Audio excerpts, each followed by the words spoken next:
魔人皇帝のパワーを受けてみやがれ。ファイヤーブラスタ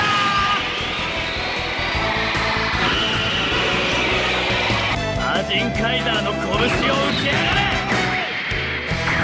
ターボスマッシャーパンチ。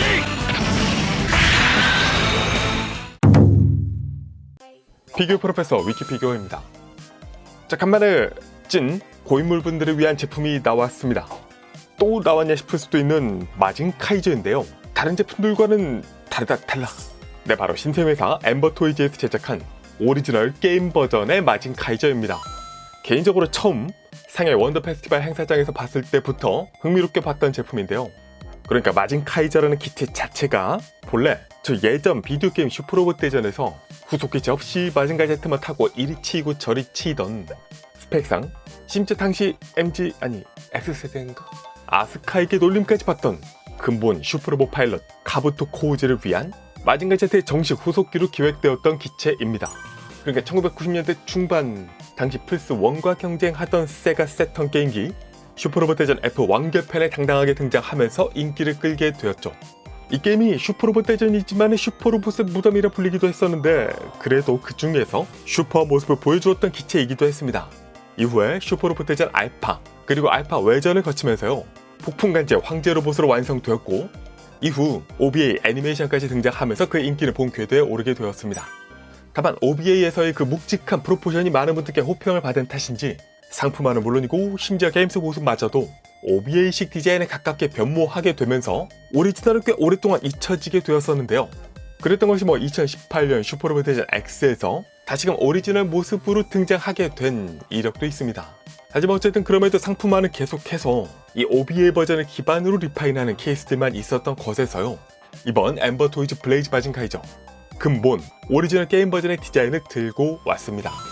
기본적으로 오리지널과 OBA 디자인의 가장 큰 차이점은 전체적인 체형이 다르다는 점. OBA판은 특히나 광활한 흉부를 자랑하는 게 특징이죠. 또 팔다리의 배색 차이, 푸른색이냐 블랙이냐. 몸체 곳곳에 골드 포인트가 없다 있다 차이에 좀 더 심플한 방열판 중앙의 디자인, 세세하게는 크라운과 팔더 그리고 스크랜더의 디자인이나 설정에도 차이가 있습니다. 물론 메인 테마 역시 다르죠.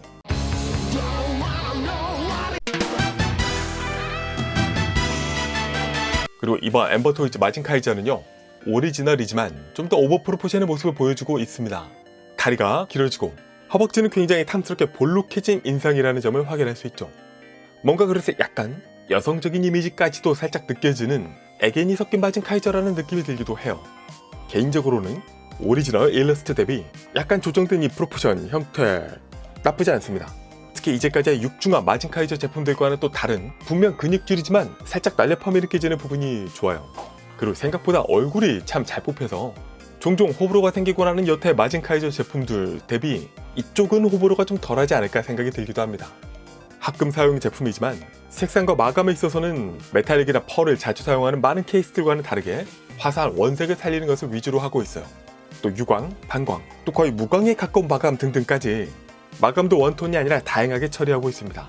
그런데 다만 공개된 것만으로는 확인이 좀 어려운 부분이 불도색이 맞나? 맞겠지? 가격 생각하면 맞을 듯한데 이런 레드라든가 등등은 사출색이려나 싶은 부분도 있습니다. 가동은 기본적인 가동 포인트에서 무난하게 움직여준다는 느낌이고요. 이건 직접 만져봐야 알 수 있겠죠? 그리고 아무래도 이 제품 가장 특징적인 셀링 포인트로 마케팅하고 있는 부분이요 두 가지가 있는데 하나는 바로 이 방열판입니다. 필살기 파이어 블러스터 연출을 위해서 LED가 작동하는 것은 기본이라고 할 수 있을 테지만요. 거기에 더해 흉부 중앙 엠블렘이 Z, 마, 신 이렇게 순차적으로 엠블렘이 3개 들어있네? 각각 쓰는 건가 했지만 이게 전광판 같이 바뀌는 거였어? 네, 이런 신선한 기믹이 있는 게 하나고요. 그리고 또 하나는 바로 이 펀치. 카우보 스매셔 펀치 연출을 위해서 실제로 이 팔 부분에 회전하는 연출이 들어갔다는 점이 포인트입니다. 덕분에 비주얼뿐만 아니라 친구에게 자랑할 수 있는 거리가 하나 더 늘어나는 효과가 생겼죠. 그래서 이걸 사면은 실제로 얼마나 갈아줄 수 있나 테스트를 해봐야겠다 생각도 들면서 이건 흔한 기믹은 아니지만요 이전에도 다른 제품에도 유사한 기믹이 있었기 때문에 그걸 즐겨봤던 분들이라면 어떤 느낌일지 대략 감이 오실 것이라는 생각이 듭니다. 기타 액세서리는 터보 스매시 펀치의 발사용 이펙트가 들어가고요 양 어깨에서 사출되는 검, 숄더 슬라이서를 연출 및 검까지 쥐어줄 수 있습니다. 그리고 이건 광자력빔 연출 파츠인가? 여기서는 눈까지 덮는 게 더 효과가 있었을 듯 싶어요. 복보의 기간트 미사일은 발사 전후로 연출할 수 있다는 점이 또 독특합니다. 이 앞만 빼서 연출하나 보다. 기타, 파일더는 두 종류 베리에이션이 존재. 또 등 뒤 카이저 스크랜더는 원작처럼 제트 부메랑 연출이 가능하고요. 윙을 별도로 뺀 형태의 구현 역시 가능합니다. 네, 뭐 이렇게 해서 머리까지 높이 26cm, 스크랜더까지 최대 높이는 41cm, 스키번의 날개가 위로 많이 솟아있거든요. 그리고 무게는 약 1.6kg의 화금 완성품입니다. 뭔가 비슷한 스펙의 블리츠의 마징카이저와 비교하면요, 머리까지 높이는 조금 작은 편, 스크랜더까지 높이는 더 높긴 합니다. 그리고 무게는 좀 가볍지만은 그래도 얼추 비슷한 클래스라서 역동적으로 갖고 노는 핸들링은 쉬운 편은 아닐 것이고 DP 위주의 제품이 되지 않을까 싶어요. 또 관절은 어떻게 얘도 라쳇 쓰려나?